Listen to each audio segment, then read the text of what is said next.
আসসালামু আলাইকুম, সবাই কেমন আছেন? আশা করি অনেক অনেক ভালো আছেন। আমিও আল্লাহর রহমতে অনেক অনেক ভালো আছি। তো আর একটা নতুন ভিডিও নিয়ে চলে এলাম আপনাদের মাঝে। আজকাল সকাল থেকে অনেক কাজকর্ম ছিল, সেগুলো আগে করে নিয়েছি। নাস্তা নাস্তা তৈরি করা, রুটি বানানো সব কিছু করার পরে এখন এই যে রান্নাতে চলে আসলাম। তো এখানে কিছু গরুর মাংস নিয়ে নিয়েছি, সেগুলো আজকে রান্না করব। তো আমি প্রথমে কিন্তু মশার ডাল রান্না করতেছি, তারপরে ভাত বসিয়ে দিয়েছি, ভাতটা প্রায় হয়ে গেছে। এখন ডাল রান্নাটা ওই চুলায় নিয়ে গেলাম, তারপরে এখানে এখন গরুর মাংসটা রান্না করে নিব। তা আমি এখানে সরিষার তেলও দিয়েছি, সয়াবিন তেলও দিয়েছি, দুই তেল একসাথে মিক্স করে দিয়েছি, এতে করে গরুর মাংসের স্বাদটা একটু বেশি, মানে কালারটা একটু সুন্দর দেখা যাবে এজন্য। তো এখানে যে সব ধরনের মশলাটা আমি দিয়ে দিচ্ছি একটার পর একটা। হলুদের গুঁড়া, মরিচের গুঁড়া, রসুন, পেঁয়াজ, আদা যা আছে যাবতীয় সব কিছু দিয়েছি। এখানে হচ্ছে আমি এই যে জিরার গুঁড়া, আমি সব ধরনের গরম মশলা দিয়ে একসাথে জিরার গুঁড়া মেশিনে গুঁড়া করে নিয়ে আসলাম। তো যাই হোক, অবশেষে যে মশলাটা সুন্দরভাবে কষানো হয়ে গেছে, সুন্দর একটা কালার চলে এসেছে। এখন এই যে মাংসগুলো দিয়ে দিব। এখানে প্রায় 1 কেজির মতো গরুর মাংস, 1 কেজি গরুর মাংস। তো এর সাথে কিছু আমি আলু দিয়ে দিব, কারণ আমার হাজব্যান্ড, আমার ছেলেরা আলু খুবই পছন্দ করে, এই জন্য কিছু পরিমাণ আলু দিয়ে দিব। তো আমি হালকা পরিমাণে একটু পানি দিয়ে এখন আমি কষিয়ে নিব। গরুর মাংস থেকে কিন্তু এমনিতে পানি বের হয়ে যায় কষানোর সময় আস্তে আস্তে করে। তো এই যে আরও বেশি করে পানি বের হয়ে যাচ্ছে, তো আমি একটু নাড়াচাড়া করে দিতেছি এখন। তো আমার গ্রাম থেকে আসা উপলক্ষে একটু ভালো মন্দ রান্না করতেছি, গরিবের আর কি, হালকা পাতলা একটু রান্না। তো আমার ভাই আসছে, আমাকে দেখতে এসছে, আর কিছু মাছ নিয়ে আসছে এখানে। মাছটা আর দেখানো হলো না, কারণ ফ্রিজে রেখে দিয়েছে, অনেক দূর থেকে আসলো। এখানে তাল নিয়ে আসছে যে, তা আমি তালটাকে সুন্দর করে এই যে চিবে ভালো করে এখানে আমি ছেঁকে নিয়েছি, যাতে কোনো প্রকার আঁশ না থাকে। তো একেবারে এখন খুব এভাবে সুন্দরভাবে ফ্রেশ হয়ে গেছে ছেঁকে নেওয়ার পরে। তা আমি এখানে কিন্তু কোনো বোতলও ভরে রাখবো না, আমি বক্সে ভরে রাখবো, কারণ বোতল থেকে বের করতে অনেক কষ্ট হয়, ঢুকাতে অনেক ঝামেলা হয়। এই জন্য এখন আমি বক্সের মধ্যে যে ঢেলে নিচ্ছি, এগুলো ফ্রিজে রেখে দিব। তারপরে যদি কখনো মনে হয় যে তালের পিঠা খাবো, তখন বের করে পিঠা তৈরি করে খাবো। তা এখন এগুলো আমি বক্সের ভিতর ঢুকিয়ে ফ্রিজে রেখে দিব, ডিপ ফ্রিজে। এখানে আমি দুইটা বক্স নিয়ে নিয়েছি, কারণ একটা বক্সের মধ্যে হইব না, এই জন্য আরেকটা বক্সও নিয়ে নিলাম।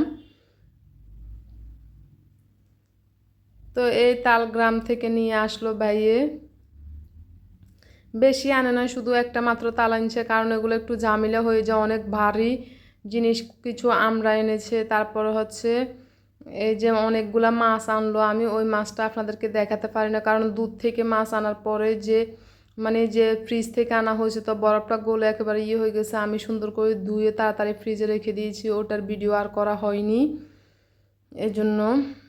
তো যাই হোক, এই যে এখন দুই বক্সে সুন্দর করে আমি ঢুকিয়ে এখন ডিপ ফ্রিজে রেখে দিব। তারপরে এখানে হচ্ছে যে কিছু চিংড়ি মাছ নিয়ে নিচ্ছি, গরুর মাংস রান্না করব আজকে, মশারির ডাল আর চিংড়ি ভুনা করব। তো এখানে চিংড়ি মাছগুলো অতটা বড় না, একটু মিডিয়াম সাইজের, ছোট সাইজের আর কি। তো ওগুলো আমি এখন এই যে সুন্দর করে বেছে নিচ্ছি, তারপরে কিন্তু এই চিংড়ি ভুনা করব। চিংড়ি ভুনাটা খেতে কিন্তু আসলে আমার অনেক অনেক ভালো লাগে। তো এই যে পরিষ্কার করে নিয়েছি, এখন এখন আমি রান্না করতে চলে যাব। তো এখানে আমি এই যে একটা ফ্রাই প্যান বসিয়ে দিয়েছি, ওইখানের মধ্যে আমি কিছু পরিমাণ তেল দিয়ে দিলাম। তারপরে এখন পেঁয়াজ, কাঁচামরিচ, জালের পরিমাণটা প্রায় আমি একটু কমে দিই, কারণ আমার প্রচুর পরিমাণে গ্যাস্ট্রিকের সমস্যা। জাল যদি একটু বেশি খাই, তখন গ্যাসের প্রবলেমটা অনেক বেশি হয়ে যায়, এই জন্য জালটা একটু কমে দিই সব সময়ে। আর ছোট ছেলেরা আছে, ওরা আসলে জাল বেশি দিলে খেতে চায় না।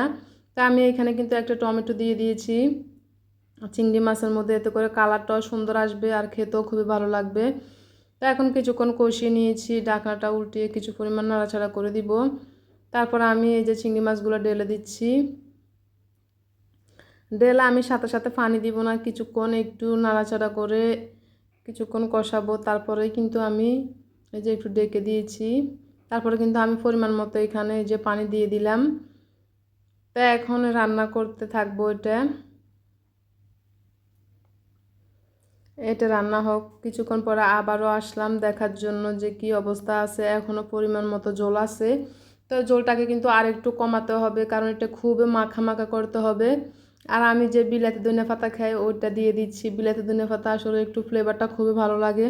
তাই আমি চিংড়ি মাছের মধ্যে ওই যে বিলাতি ধনিয়া পাতা দিয়ে দিয়েছি। আর এখন কিন্তু চিংড়ি মাছটা প্রায় হয়ে গেছে, একেবারে মাখা মাখা হয়ে গেছে, এখানে কিন্তু আর কোনো ঝোল নেই। তো এই অবস্থা আমি এখন চুলাটা বন্ধ করে দিব। আমার রান্নাটা কমপ্লিট হয়ে গেছে।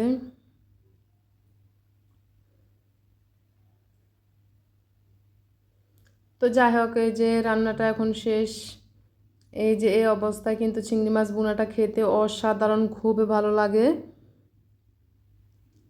তারপরে হচ্ছে আমি এই যে পোলাও করব একটু, তো পোলাও চালটা আমি সুন্দরভাবে ধুয়ে নিয়েছি। প্রথমে ধুয়ে আমি একটা একটা জালির মধ্যে রাখলাম আর কি, এটাতে পানি সরে যাবে।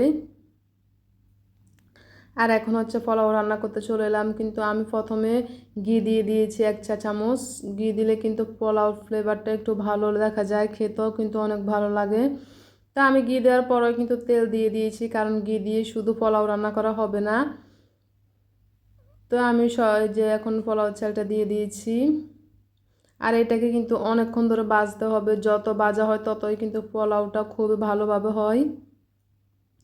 তা আমি এখন অনেকক্ষণ ধরে ভেজে নিচ্ছি, যাতে সুন্দরভাবে ভাজাটা হয়ে যায়। ভাজা হলে এখন আমি পরিমাণ মতো এখানে পানি দিয়ে দিব। আর পোলাওতে কিন্তু পরিমাণ মতো যদি পানি না দিতে পারি তাহলে পোলাও বেশি হলে, একটু পরিমাণে বেশি হলেও পোলাও খুবই নরম হয়ে যায়, আর যদি একটু কম হয়ে যায় এতে অনেকটাই শক্ত রয়ে যায় বা চালের মতো হয়ে যায়। এই কারণে পরিমাণ মতো পানিটা দিতে হয়, তাহলে কিন্তু পোলাও পারফেক্টভাবে হয়। আর এখানে গরুর মাংসটা এখন একটু নাড়াচাড়া করে দিচ্ছি। বলছিলাম সাথে একটু আলু দিয়ে দিয়েছি গরুর মাংসের সাথে, কারণ আমাদের সবাই আলু খায় গরুর মাংসের সাথে বা মুরগির মাংসের সাথে, যে কোনো মাংসের সাথে আলু দিলে ওরা বেশি পছন্দ করে, এই জন্য দিয়ে দিলাম। তো কিছুক্ষণ পরে আবার আমি নাড়াচাড়া করতে চলে এলাম। এখনও কিন্তু পোলাও হইতে বেশ কিছুক্ষণ সময় লাগবে।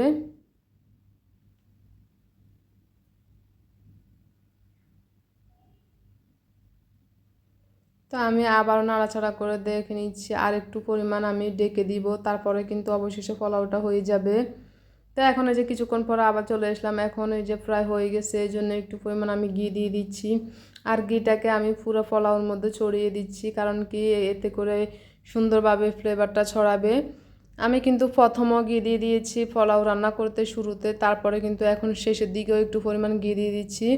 এতে করে সুন্দর একটা ফ্লেভার চলে আসবে আর খেতে কিন্তু দারুণ লাগবে। তো ঘিটা ছড়িয়ে দিয়েছি, এখন কিন্তু আমি ভালোভাবে নাড়াচাড়া করে দিচ্ছি যাতে মিশে যায় ঘিটা। তো আমার পোলাও কিন্তু খুবই সুন্দরভাবে পারফেক্টভাবে হয়ে গেছে, আপনাদেরকে দেখালে বুঝতে পারবেন। এখন আমি একটু দমে দিচ্ছি, একটা কাগজ দিয়ে ফুটাটা বন্ধ করে দমে দিচ্ছি কিছুক্ষণ। তো অবশেষে যে আমার গরুর মাংস রান্নাটা হয়ে গেছে, আমার মোটামুটি সব রান্নাই কমপ্লিট হয়ে গেছে।